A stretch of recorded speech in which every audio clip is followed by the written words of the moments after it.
जय हिंद दोस्तों, कैसे हैं आप सभी लोग। तो आज की इस वीडियो में हम बात करने चाहेंगे एसएससी सीपीओ में जो रिसेंटली सिलेक्टेड एसआई कैडेट हुए हैं, जो 1700 वैकेंसी थी। और कुछ लोग दिल्ली पुलिस ऑब्वियसली, फिर सीआईएसएफ की अच्छी खासी वैकेंसी थी इस बार, BSF, SSB, ITBP and CRPF की अच्छी खासी वैकेंसी थी।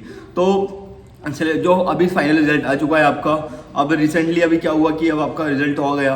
अब काफ़ी लोग तो डायरेक्टली ज्वाइन कर लेंगे, उनको कोई मतलब नहीं है कि यार अभी क्या करना है नेक्स्ट। अब उनको मालूम है कि भाई हमें जॉब की जरूरत थी, अब डायरेक्टली हम ज्वाइन करने वाले हैं। आगे जाके जो भी हमारा करियर होगा उसको हम ऑप्ट करेंगे, बाकी जो हम आगे हम कर सकते हैं वो ट्रेनिंग के बाद या ट्रेनिंग के साथ साथ करेंगे। सो उनका पहले से प्री माइंडसेट क्लियर है। बट कुछ लोग डाउट में ये है कि भाई अभी मेरा एसएससी की अच्छी खासी तैयारी हो गई है और मैंने तैयारी चालू करी थी सीजीएल का सोच के। तो अभी सीजीएल एग्ज़ाम भी है अक्टूबर में और मेरा भी ज्वाइनिंग होने में टाइम लगेगा। ऑलमोस्ट मेरा जून में तक ज्वाइनिंग हुई आपकी। सो जो अभी रिसेंटली सिलेक्टेड हुए हैं उनका जो ज्वाइनिंग प्रोसेस है भाई, वो अब जब बेस्ट ऑफ माई नॉलेज, क्योंकि मैं जिस ट्रेनिंग सेंटर में ट्रेनिंग कर रहा हूँ वहाँ पे अभी जो ज्वाइनिंग का था अप्रैल का ज्वाइनिंग चल रहा था। बट ड्यू टू इलेक्शन ये चीज़ें जून तक शिफ्ट कर गई हैं। और अगर आपकी जून तक ज्वाइनिंग हो जाएगी तो जून में आपकी ज्वाइनिंग हो जाएगी तो फिर आपके पास अप्रैल, जून, जुलाई, अगस्त, सितंबर, अक्टूबर, तो 3-4 महीने बचेंगे आपका सीजीएल के एग्ज़ाम के लिए। तो अब यहाँ पे काफ़ी लोग ऐसे होंगे जो सीजीएल के एग्ज़ाम के लिए ही फोकस होंगे, क्योंकि अब उन्होंने सीजीएल ले दिया और हो गया उनका। अब वो कंफ्यूज होंगे यार ज्वाइनिंग करें नहीं करें, कट ऑफ इतना ज़्यादा जा रहा है, क्या करना चाहिए। देखिए यार, पहले से अपना माइंडसेट क्लियर रखिए। आप फौजी बंदे हो, फौजी माइंडसेट आपका है पहले से ही, बचपन से आपने ये चीज़ आपके दिमाग में कि हाँ यार मेरे को यूनिफॉर्म सर्विस करनी है, या फिर आपने कभी सोचा इस बारे में, तो ही आप उस लाइन में सर्वाइव कर पाएंगे।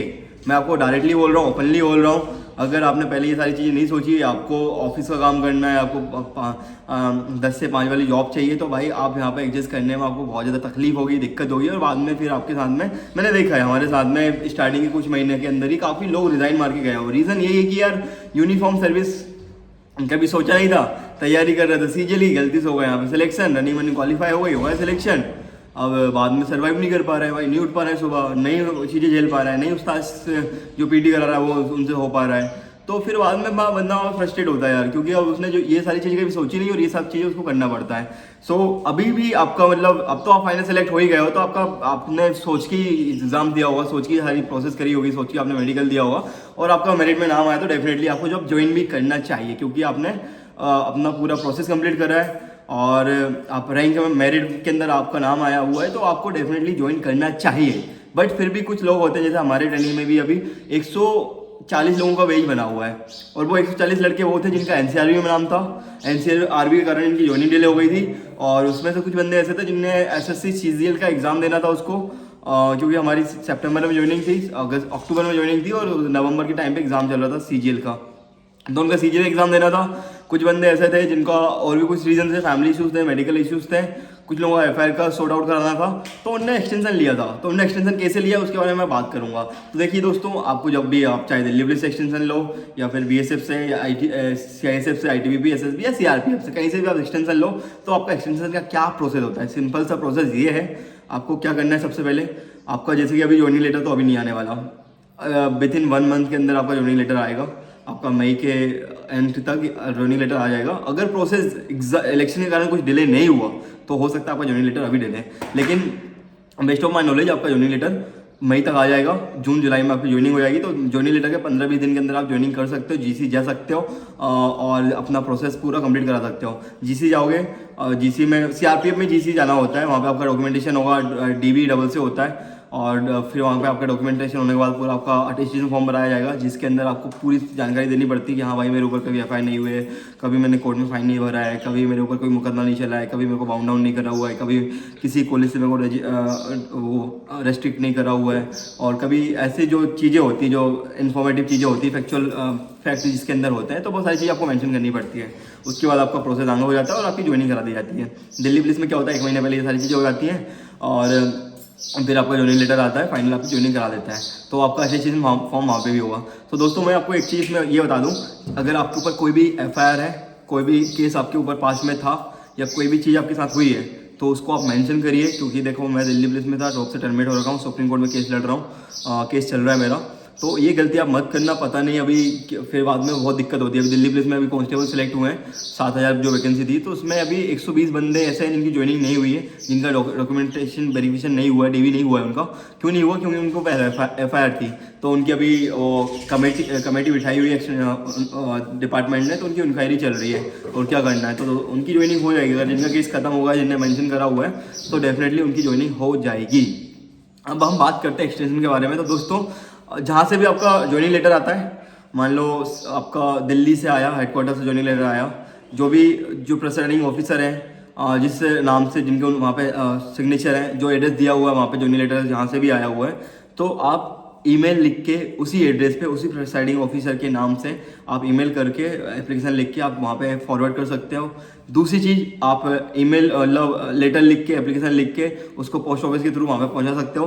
तीसरी सबसे बढ़िया चीज़, आप जाइए वहाँ पे जहाँ से भी आपका ज्वाइनिंग लेटर आया, ऑफिस में जाइए जहाँ पे, और पूरा एप्लीकेशन वगैरह लिखिए, वहाँ पे तुरंत बताइए सर ऐसी बात है, मुझे एक्सटेंशन चाहिए, और वहाँ से वो ग्रांट कर देंगे। एक्सटेंशन ग्रांट करने में उनको कोई इशू नहीं होता है, बस रीज़न स्ट्रॉन्ग होना चाहिए। पहला रीज़न, आपका मेडिकल कंडीशन अगर आपकी ख़राब है, मान लो आपको निमोनिया हो गया या आपको कुछ ऐसी प्रॉब्लम हो गई जिसमें रिकवरी में 2-3 महीने लगते हैं, हाथ टूट गया, पैर टूट गया या कुछ और ऐसा कुछ हो गया, तो उसमें टाइम लगता है। और तो ये चीज़ें हो गई। दूसरी बात, आपका अपकमिंग कोई एग्ज़ाम है, मान लो कोई अपकमिंग कोई फौज का एग्ज़ाम दे रहा है, SSB देने गया, या फिर उसका एग्ज़ाम डिफेंस का एग्ज़ाम हो गया, या फिर और कोई एग्ज़ाम हो गया, CAPF का एग्ज़ाम हो गया, या फिर CGL का एग्ज़ाम हो गया, उसको 1-2 महीने बचे हुआ, तो वो वहाँ पे रीज़न दे सकता है। फैमिली कंडीशन, फैमिली में अगर कोई प्रॉब्लम हो रखी है जिसके कारण आप अभी ज्वाइनिंग नहीं कर पा रहे हो, तो वो एक रीज़न हो सकता है। तो ये 3-4 रीज़न है। आप एप्लीकेशन पहली बात आप ईमेल कर सकते हो, दूसरी आप स्पीड पोस्ट से वहाँ पे अपना लेटर भेज सकते हो, तीसरा आप जाके वहाँ पे खुद एक्सटेंशन ले सकते हो। सो ये चीज़ें आपको वहाँ से, अगर आप इस प्रोसेस के थ्रू गुजरते हैं तो आपको एक्सटेंशन मिल जाएगा, और यही सारी चीज़ें होती हैं। बाकी पहले से ही प्री माइंड बना लीजिए, आपको अब आपका फाइनल सिलेक्शन होगा तो ऑब्वियसली आप ज्वाइन करोगे। अगर आप वहाँ पे जाते हो, मैंने देखा लड़के रिजाइन मारते हैं, और वो रिजाइन मारना आपकी पर्सनल बेवकूफ़ी होती है, क्योंकि आपको सारी चीज़ें मालूम है यार, लाइफ थोड़ी डिसिप्लिन लाइफ रहती है। डिसिप्लिन, कोई भी डिसिप्लिन होता है, इम्पोज डिसिप्लिन हो या सेल्फ डिसिप्लिन हो, टफ होता है उसको फॉलो करना।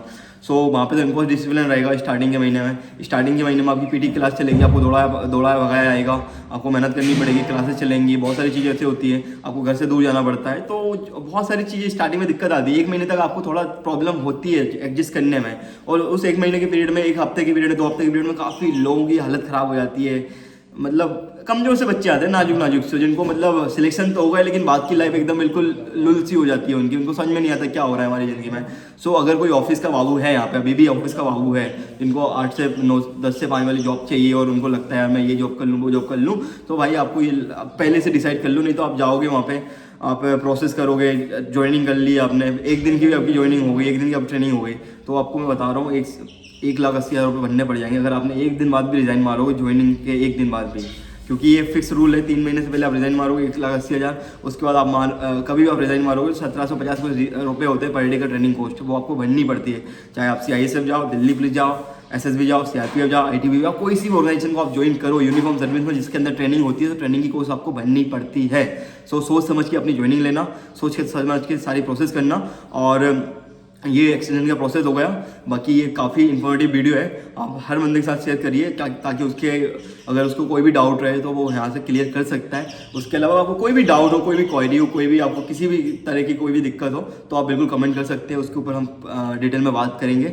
और thank you so much. Video आपको अच्छा लगा हो तो वीडियो को लाइक करें, चैनल को सब्सक्राइब करें, वीडियो को शेयर करें। Thank you so much. जय हिंद।